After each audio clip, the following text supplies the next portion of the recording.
इस प्रकार देवता बैठे हुए यह विचार करने लगे कि भगवान को कहाँ पावें कि जाकर अपनी पुकार सुनाएं। किसी ने कहा वैकुंठ में चलना चाहिए और किसी ने कहा भगवान क्षीर सागर में हैं। जिसके हृदय में जैसी प्रीति और भक्ति है भगवान उसी के अनुसार वहाँ प्रकट होते हैं। यह रीति सर्वदा से चली आई है। हे पार्वती, उस सभा में मैं भी था। अवसर पाकर यह वचन कहा। भगवान सर्वत्र समान भाव से व्याप्त हैं और मैं जानता हूँ कि वे प्रेम से प्रकट होते हैं।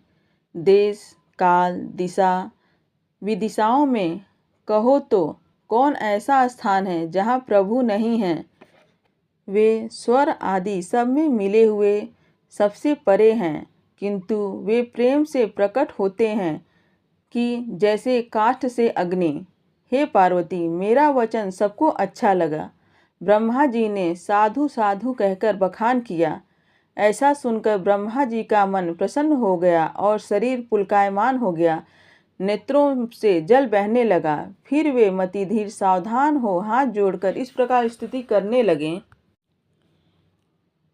हे देवताओं के स्वामी, हे भक्तों को सुख देने वाले और हे शरणागतों के रक्षक भगवान, हे गौ ब्राह्मणों के हितकारी और राक्षसों के शत्रु तथा सिंधु सुता लक्ष्मी के प्यारे पति, आपकी जय हो। हे भगवान, आप देवताओं का और पृथ्वी का पालन करने वाले हैं। आपके अद्भुत कार्यों के भेद कोई नहीं जानता। आप सहज ही कृपा करने वाले और दीनों पर दया करने वाले हैं। वहीं आप मुझ पर कृपा करें।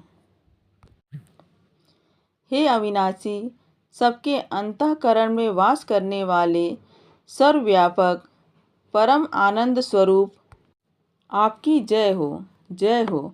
आपकी गति अद्वितीय है। आप इंद्रियों से नहीं जाने जाते। आपके चरित्र पवित्र हैं। हे मुकुंद, आप माया रहित हो। आपको माया नहीं व्यापती है। आप मुक्ति देने वाले हैं। जिस परमात्मा के लिए मुनि लोग विरागी हो अत्यंत प्रीति के साथ मोह को छोड़कर रात दिन ध्यान करते और आपके गुणों का गान करते हैं, ऐसे सच्चिदानंद स्वरूप भगवान की जय हो। जिन्होंने अकेले ही अपने युक्ति से त्रिगुणात्मक सृष्टि की रचना की है, वही पापनाशक भगवान हमारी रक्षा करें। मैं न तो भक्ति जानता हूँ और न पूजा। जो संसार का भय नाश करने वाले अर्थात जरा मरण से मुक्त करने वाले और मुनियों के मन को प्रसन्न करने वाले और कैसी भी विपत्ति क्यों न हो उसके समूह को जो भस्म करने वाले हैं, देवताओं के समूह सहित मैं मनसा वाचा और कर्मणा सयानापन छोड़कर उनकी शरण में आया हूँ। जिनको सरस्वती वेद शेषनाग और समस्त ऋषि भी नहीं जानते, जो दिन जनों को प्यारे हैं और वेद भी जिनका यशोगान करते हैं, वही भगवान हम पर दयालु हों।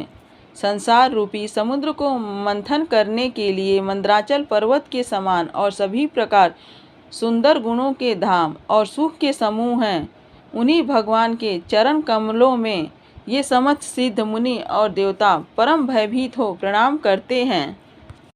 इस प्रकार देवता पृथ्वी और मुनियों के स्नेहमय वचनों को सुन और उन्हें भयभीत जानकर शोक और संदेह को नाश करने वाली यह गंभीर आकाशवाणी हुई कि